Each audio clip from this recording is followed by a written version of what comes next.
আলেম নিজে শিখে এবং অন্যকে শিখায়। আপনি যদি আপনার সন্তানাদিকেও এরকম আলেম বানান, আলেম যেরকম নিজে শিখে এবং অন্যকে শিখায়, সে সম পরিমাণ সওয়াব পায়, আলেমও পায়, যে যাকে শিখায় সেও পায়। আপনিও যদি আপনার সন্তানাদিকে মাদ্রাসায় পাঠাইয়া ইলমে দ্বীন শিক্ষা দেন, তাহলে আপনিও পাবেন, আপনার সন্তানও পাবে। আজকে আমরা সন্তানাদিদেরকে মাদ্রাসায় দিতে চাই না, কারণ আমাদের কিছু মানুষ আছে যারা সর্বদাই মাদ্রাসা মসজিদের বিরোধিতা করে, কি করে না? আলেম ওলামায়ে কেরামদের বিরোধিতা করে, কি করে না? সর্বদাই লেগে আছে তাদের প্রতিপন্ন করার জন্য। এক সমাজের কিছু মানুষ লেগে আছে, তারা জঙ্গিবাদী, নাউজুবিল্লাহ, তারা মৌলবাদী, তারা উমুক, তারা উমুক, কওমি মাদ্রাসা, জঙ্গি প্রজনন কেন্দ্র, এগুলা প্রচার করে। না না না, আপনি একদিন দেখাইছেন রে ভাই, আপনি কয়েকদিন তাহাজ্জুদ পড়েছেন, আপনি কয়েকদিন 3টা-4টা বাজে আল্লাহর কালামটা তিলাওয়াত করেছেন, আপনি কয়েকদিন চোখের পানি ফেলাইছেন আল্লাহর কাছে। ওই দেখেন সরকারি মদিনাতুল উলুম মাদ্রাসায় দেখাইছেন 4টা বাজে ছোট ছোট ছাত্র ভাইয়েরা কত সুন্দর গুনগুন করে আল্লাহর কালাম পাঠ করে। আমি আর আপনি কয়েকদিন পারছি রে ভাই, কেন মাদ্রাসা ওলামায়ে কেরামদের বিরোধিতা করেন?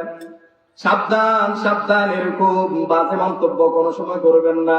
ওলামায়ে কেরামদের সাথে থাকবেন, তাদের সাথে তাদের সোহবত অর্জন করবেন, তাদের সান্নিধ্য অর্জন করবেন, তাহলে আল্লাহ পাক রব্বুল আলামিন এর উসিলায় কাল কিয়ামতের ময়দানে আপনার নাজাতের ব্যবস্থা করে দিবেন। সুবহানাল্লাহ। ভাই আলেম ওলামায়ে কেরাম, আমি ওই গতকালকে বলেছি ওইখানে বয়ানের মধ্যে, ওলামায়ে কেরাম হাফেজে কোরআন, তারা কোনো ফেরেশতা বা তারা কোনো নবী নন, তাদের ভুল ত্রুটি হতে পারে, চাই সে যে আকীদার হোক না কেন, তাদের আমরা কেন সমালোচনা করব? ভাই দোকানপাটে, দুঃখজনক হলো সত্য, দোকানপাটে বসে একজন আরেকজনের ওলামায়ে কেরামদের বিরোধিতা করে। ভাই আল্লাহর রাস্তায় বলি, আপনি তাদের বিরোধিতা করেন না। তারা যদি কোনো অপরাধ ভুল ত্রুটি করে থাকে, তাদের যে সমপরিমাণ উস্তাদ, যে সমপরিমাণ হুজুর আছে, ওলামায়ে কেরাম আছে, তারা তা সংশোধন করে দিবে। আর যদি তারা সংশোধন না হয়, আপনি আল্লাহর কাছে দোয়া করবেন। আর আপনি তারা যে ভুল ত্রুটি করে তা আপনি অনুসরণ করবেন না। নবী আলাইহিস সালাতু ওয়াস সালাম বলেন, হাদিসটা সহিহ হলেও উম্মত তার অর্থ গ্রহণ করেছেন। মুফতি তাকি উসমানী হাদিসের কিতাবের মধ্যে উল্লেখ করেন, ইত্তাকু জাল্লাতাল আলিম ওয়া লা তাকতাউহু ওয়ান্তাযিরু ফাইআতান। তোমরা আলেমদের সমালোচনা করিও না, যদিও তারা ভুল বিচ্যুতি করে থাকে।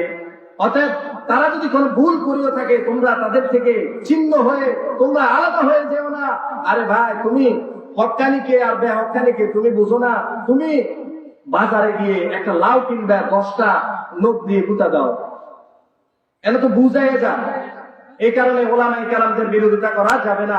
আপনার মন চাইলে আপনি মানেন, আপনার মন চাইলে আপনি তাদের সান্নিধ্য অর্জন করেন, কিন্তু তাদের সমালোচনা করা যাবে না। নবী আলাইহিস সালাতু ওয়াস সালাম বলেন, যদি তুমি একটা আমল করো, আর এই আমল অনুযায়ী যদি তোমার ইলমে দ্বীন হাসিল, ইলমে দ্বীন অনুযায়ী মাসআলা মাসাইল যদি অনুযায়ী না হয়, তাহলে তোমার আমল কোনো গ্রহণযোগ্য হবে না। আরেকটা হলো ইখলাস। আপনি 1000 ইবাদত করেছেন, কিন্তু ইখলাস অনুযায়ী আপনার ইবাদত হয় নাই, আপনার অন্তরের মধ্যে রিয়া, আপনার অন্তরের মধ্যে লৌকিকতা, তাহলে আপনার ওই আমল গ্রহণযোগ্য হবে না। আমল গ্রহণযোগ্য হওয়ার জন্য 2টা শর্ত। 1 নাম্বার হলো ইলমে দ্বীন হাসিল করা, ধর্মীয় জ্ঞান অর্জন করা, ধর্মীয় যে সমস্ত বিধিবিধান আছে, নামাজ, রোজা, হজ, যাকাত, যেটা যেভাবে আছে সেটা সেই ইলম অর্জন করা, সেই মাসআলা মাসাইল, সেই জানা পদ্ধতি অর্জন করা। 2 নাম্বার হলো ইখলাস, অন্তরের মধ্যে লালন করা। এই 2টা জিনিস যদি আমার অন্তরের মধ্যে না থাকে, তাহলে আমার আমল গ্রহণযোগ্য হবে না। আল্লাহ তাআলা আমাদেরকে এই 2টা জিনিস অন্তরের মধ্যে অর্জন করার আমাকে এবং আপনাকে তৌফিক দান করুন।